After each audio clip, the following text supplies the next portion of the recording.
kahulugan, may diwa at katuturan. Huwag nating kalimutan, pangungusap ang pangalan.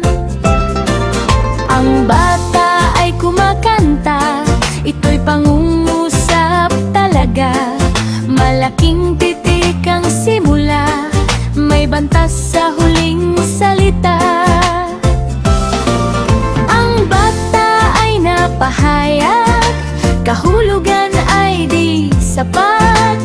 Parirala ang tawag, tandaan parirala't pangungusap. Pangungusap may bahagi, simuno at panaguri. Simuno ang bida lagi, panaguri ang nagsasabi.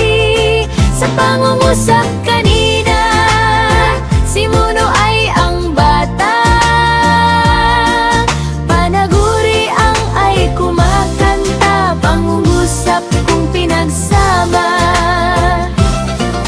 pahayag na may kahulugan, may diwa at katuturan. Huwag nating kalimutan, pangungusap ang pangalan.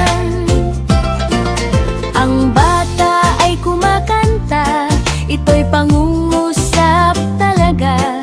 Malaking titik ang simula, may bantas sa huling salita.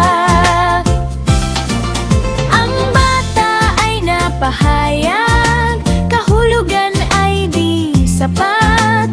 Parirala ang tawag, tandaan parirala't pangungusap.